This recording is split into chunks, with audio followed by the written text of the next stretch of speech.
Gostaria agora, para finalizar, de vos apresentar a pessoa que vai abrir este evento. É o diretor-geral interino da Microsoft, Philippe Rogge.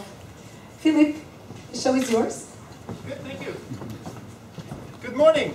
I hope you're all excited as I am. I don't speak Portuguese, I'm very sorry. I am the interim general manager of Microsoft Portugal. My day job is to be the general manager of Microsoft Belgium and Luxembourg. Philippe, I'm going to interrupt you, and this is awful because... It's okay. So that I did not lose my voice yet. No, you need to do it later on. I know you did, but this should help. Yeah, here we go, this is better. No. No, it's off again. Now it will work. Technology, you know. So good morning. I'm sure you understood the Belgian-Portuguese thing. So I don't know much Portuguese, but I can tell you what a Portuguese welcome looks like. And this is it. So I wanted to say thank you. I wanted to say thank you for being here with us today. I'm sure you all realize what a big moment this is for us, for our company, and for all of our employees. If you've heard Patricia's voice, and if you see some of the layers of makeup some of our colleagues have on, you know how hard we've worked for this. And I want to also thank them. I know, a launch like this is probably a little bit like giving birth, although I've never given birth and I don't intend to do so. I know from my wife it's a lot of pain, but the result is fantastic. And that really, I believe, is what today is about. Microsoft is a company with a 35-year history. You all know Microsoft. But do you love Microsoft? That's our challenge. 35 years ago, the PC was invented essentially by IBM. And IBM put the PC in the CFO's office of some of the Fortune 50 companies. And famously, one of their founders said, there's only room for 1 or 2 PCs in a Fortune 500 company. The founders of Microsoft had a vision. And that vision was to democratize technology. To make a PC affordable and available, and to put one in every desk and on every home, and in every home. And to not do it alone. Microsoft is a partner company. We work with third parties. And that has been the basis of our success for the last 35 years. And it will continue to be the basis of our success going forward. I think it's fair to say that if you look back to that period now, we have been fairly successful with our partners in making this type of technology affordable. But of course, 35 years is a long time. Even I know how long that is. It's a long time. And the world has evolved. People no longer want to see the separation between work and life the way they did so before. So in designing Windows 8, we wanted to make sure that we had a solution with no compromise. A solution in which you did not have to carry around, like you don't want to carry around 2 smartphones or 2 mobile phones. You don't want to have 2 PCs. You want to be able to do everything you need to do on one device. The technology has also evolved. Clearly, when we started in IT, and some of us will remember this, we had these green or yellow screens and the command line interface. We've come a long way. We've come a long way. Graphical user interface, moving from keyboard input, to mouse input, to pen input, to finger input. And if you know one of our gaming consoles with Kinect, you know you can now do, I don't know how you call it, but no input, nothing that you touch, and you can still play a game. So technology has evolved, and we need to make sure that we also build solutions that capture that potential.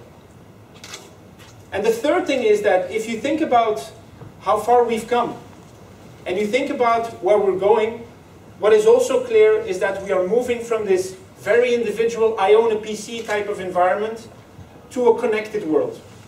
A connected world in which all of your devices can easily share information if they are designed to do so.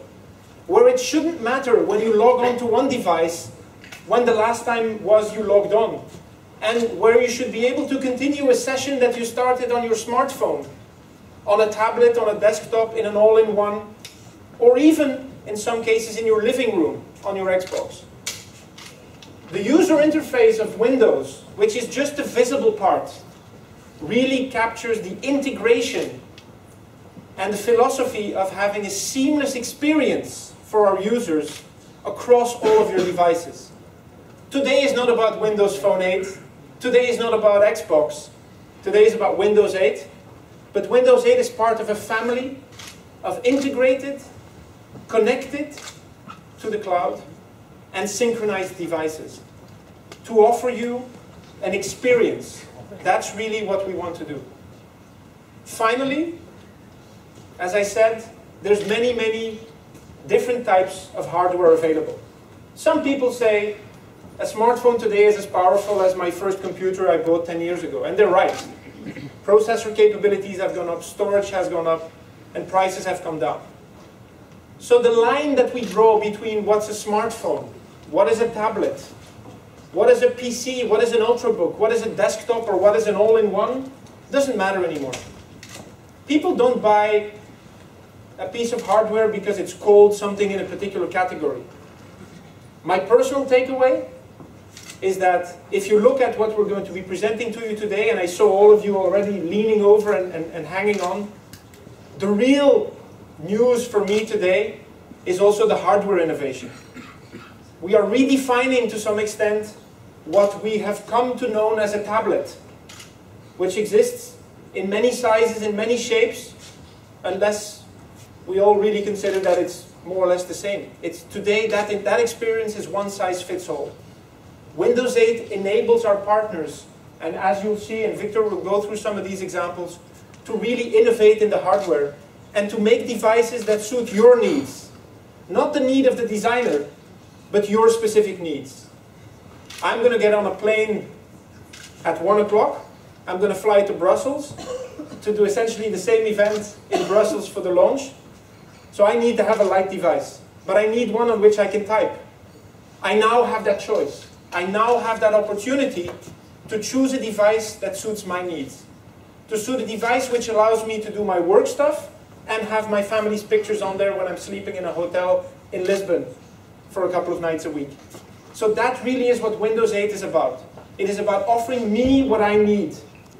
And my needs are different from anybody else's need. Finally, the world of applications has evolved. Applications now more and more are becoming apps. Small apps in which you can get information quickly because there is connectivity. We have the largest installed base of developers. We have the most open environment in which to develop apps. And I am super excited. In fact, I'm jealous. I'm jealous when I see the number of applications that are very relevant and very local to the Portuguese market. Some of you know what I'm talking about. I was talking to the lady from RTP, which I have on my Windows phone. Whenever I go to Belgium and I talk to my teams, I show them that app. And I say to them, why don't we have that in Belgium? You are lucky. This is a unique place in terms of having this local content. And I know the teams have worked super hard on that. A big congratulations to you and your team. And a big thank you to all of these application developers and these content owners that have jumped on the bandwagon. We hope to make it worth your while. So let me close off by saying this is a very exciting day for us. I hope that by the end of this session, and when you drive back a little bit later on, you'll be as excited as we are. And without further ado, I'd like to ask Rita to run you through some of the stuff you might have read about, might have hoped we had developed, and now you're going to see. Thank you very much, obrigada, and have a fantastic day.